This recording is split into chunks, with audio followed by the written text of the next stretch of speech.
மாணவர்களுக்கு வணக்கம். இப்போ நாம் பார்க்க போகிற பாடப்பகுதி இயல் 5 உரைநடை உலகம் நாட்டுப்புற கைவினை கலைகள் அப்படிங்கிற பாடத்தை பார்த்துட்ருக்கோம்.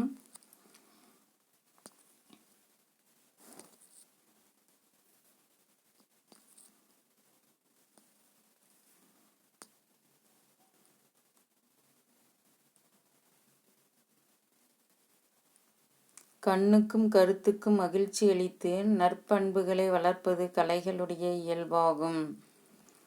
இப்படிதான் நம்முடைய கண்ணுக்கும் கருத்துக்கும் மகிழ்ச்சி அளித்து நற்பண்புகளை வளர்ப்பது கலைகளுடைய இயல்பாகும். சிந்து சமவெளி அகழாய்வு, ஆதிச்சநல்லூர், செம்பியன் கண்டியூர், கீழடி முதலிய அகழாய்வுகளில் பல்வேறு வகையான மண்பாண்ட பொருள்கள் எல்லாம் கிடைத்துள்ளன. இப்போ மண்பாண்டம் அப்படின்னா மண்ணால் செய்யப்படும் ஒரு கைவினை பொருள்கள். இந்த மண்பாண்டங்களை நாம் பயன்படுத்தும் பொழுது, அந்த மண்பாண்டத்தில் உணவு சமைக்கும் பொழுது நம்முடைய உடம்புக்கு அது நோய் எதிர்ப்பு சக்தியை கொடுக்கக்கூடியது. நம்முடைய முன்னோர்கள் எல்லாம் மண்ணாலான பொருள்களை தான் பயன்படுத்தினார்கள். அடுத்தது பாருங்க, மண்பாண்ட கலையின் இன்னொரு வளர்ச்சி நிலை தான் சுடுமண் சிற்பக்கலை. அந்த சுடுமண் சிற்பங்கள் என்னென்ன சிற்பங்கள்? சுடுமண்ணில் விலங்குகள், பறவைகள், பொம்மைகள், அலங்கார வடிவங்கள் முதலியன சுடுமண் சிற்பக்கலையில் செய்வாங்க. அந்த பொம்மைகள்லாம் செய்து அதற்கு வர்ணம் பூசி அதில் நம்முடைய முன்னோர்கள்லாம் அந்த குதிரை, யானை, நாய் முதலிய பொம்மைகள்லாம் நம்முடைய சிற்றூர் கோயில்களில் வழிபாடு செய்வார்கள் நம்முடைய முன்னோர்கள். இப்போ மூங்கிலால் செய்யப்படும் பொருள்கள் என்னென்ன அப்படின்னா மட்டக்கூடை, தட்டுக்கூடை, கொட்டுக்கூடை, முறம், ஏணி, சதுரத்தட்டி, கூரைத்தட்டி, தெருக்கூட்டும் துடப்பம், மாடுகளுக்கான மூஞ்சிப்பெட்டி, பழக்கூடை, பூக்கூடை, பூத்தட்டு, கட்டில், புல்லாங்குழல், புட்டுக்குழாய், கால்நடைகளுக்கு மருந்து புகட்டும் குழாய் என பல்வேறு பொருள்கள் மூங்கிலால் செய்யப்படுகின்றன. கல் மூங்கில், மலை மூங்கில், கூட்டு மூங்கில் என 3 வகை மூங்கில்கள் உண்டு. அவற்றுள் கூட்டு மூங்கிலே கைவினைப் பொருள்கள் செய்ய ஏற்றவை. அடுத்தது பாயெல்லாம் செய்கிறாங்க இல்லையா, அந்த கோரைப்பாய் அரங்குக்கு எல்லாம் போகிறாங்க மாணவர்கள் எல்லாம். அந்த கோரைப்பாயில் என்னென்ன வகையான பாய்கள் இருக்குது பாருங்கள். தடுக்குப்பாய், பந்திப்பாய், திண்ணைப்பாய், பட்டுப்பாய், தொழுகைப்பாய் என பல்வேறு வகையான பாய்கள்லாம் உள்ளன. அடுத்தது என்ன பார்த்தோம் அப்படின்னா,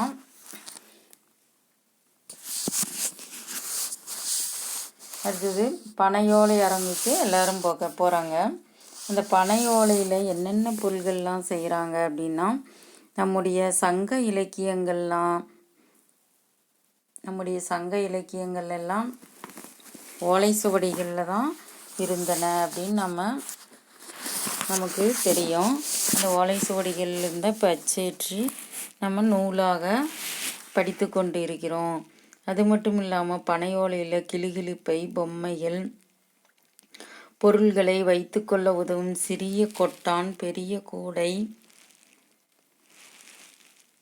சுலகு, விசிறி, தொப்பி, ஓலைப்பாய் முதலியன பனையோலையால் செய்யப்படுகின்றன. அந்த பனை மட்டையிலிருந்து என்னென்ன தயாரிக்கிறாங்க? இந்த பனை மட்டை நாரிலிருந்து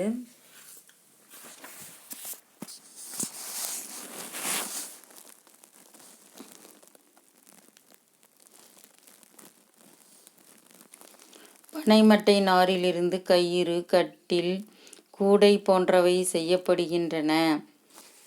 அடுத்தது நம்ம இப்போ பார்க்க போகிறது பிரம்புக்கலை அப்படிங்கிறத பார்க்கலாம். பிரம்புக்கலை அரங்குக்கு எல்லாரும் போகிறாங்க. பிரம்பினால் செய்யப்பட்ட பல வகையான பொருள்கள் இங்கே உள்ளன, வந்து பாருங்கள் அப்படின்னு பொறுப்பாளர் சொல்கிறாரு. இங்கு குழந்தைகளுக்கான தொட்டில், பெரியவர்களுக்கான கட்டில், ஊஞ்சல், நாற்காலி, மேசை, பூக்கூடை, பழக்கூடை, இடியாப்பத்தட்டு, அரிசனை தட்டு, வெற்றிலை பெட்டி என வகை வகையான பொருள்கள் பிரம்பிலே உள்ளன. பிரம்பில் உள்ள பொருள்கள் என்னென்ன அப்படின்னா கட்டில், ஊஞ்சல், நாற்காலி, மேசை, பூக்கூடை, பழக்கூடை, இடியாப்பத்தட்டு, அரிசனைத்தட்டு, இடியாப்பத்தட்டு, அரிசனைத்தட்டு, வெற்றிலை பெட்டி என பல்வகையான பொருள்கள் பிரம்பிலேயே உள்ளன அப்படின்னு பொறுப்பாளர் மாணவர்களுக்கு காமிக்கிறாங்க. மலர்விழி, பிரம்பு ஒரு வகை தாவரம் தானே, அதை எப்படி உலோகம் போல வளைத்து பொருள்களை செய்ய முடிகிறது? பிரம்பு ஒரு தாவரம் தானே, எப்படி அதை வளைத்து இவ்வளோ அழகாக செஞ்சுருக்காங்க அப்படின்னு மலர்விழி கேட்குறாரு. பொறுப்பாளர் சொல்கிறாரு, அதுதான் பிரம்பின் சிறப்பு. முதலில் பிரம்பினை நெருப்பில் காட்டி சூடுபடுத்துவோம். பிரம்பை நெருப்பில் காட்டி சூடுபடுத்துவாங்க. சூடான பிரம்பை நட்டு வைத்திருக்கும் 2 கடப்பாறைகளுக்கு இடையே செலுத்தி வளைப்போம். அந்த கடப்பாறை வச்சுருப்பாங்க, அந்த கடப்பாறையில் பிரம்பை 2 கடப்பாறைக்கும் இடையில் செலுத்தி அந்த பிரம்பை வளைப்பாங்களாம். அது வேண்டிய வடிவத்தில் கம்பியை போல வளையும். அந்த பிரம்பை சூடு பண்ணும்போது அது வேண்டிய வடிவத்தில் கம்பி மாதிரி வளையும். பின்னர் அதனை தண்ணீரில் நனைத்து வைத்து விட்டால், அப்படி தண்ணியில் அந்த சூடாக இருக்கும்போது தண்ணியில் நனைச்சி வச்சிட்டோமா அப்படியே நிலைத்து விடும். பிறகு அவற்றை இணைத்து சிறு ஆணிகள் அரைந்தும் சிறு பிரம்பு இலைகளை கொண்டு கட்டியும் தேவையான பொருள்களாக மாற்றுவோம். பிரம்பு மிகவும் குளிர்ச்சியான தாவரம். பிரம்பு மிகவும் குளிர்ச்சியான தாவரம். எனவே அதில் அமர்வதும் படுப்பதும் உடல் நலத்திற்கு, இந்த பிரம்பில் நாற்காலியில் நம்ம அமர்வதும் படுப்பதும் நம்முடைய உடல் நலத்துக்கு நல்லது. மேலும் பிரம்பு பொருள்கள் வீட்டுக்கு அழகை கொடுக்கும். பிரம்பு பொருள்கள் வீட்டுக்கு அழகை கொடுக்கும் அப்படின்னு பொறுப்பாளர் விளக்குகிறார். பிரம்பில் என்னென்ன பொருள்கள் செய்கிறோம் அப்படின்னா, கட்டில், ஊஞ்சல், நாற்காலி, மேசை, பூக்கூடை, பழக்கூடை, இடியாப்பத்தட்டு, அர்ச்சனைத்தட்டு, வெற்றிலை பெட்டி என பல்வேறு வகையான பொருள்கள் பிரம்பில் உருவாக்கப்படுகின்றன.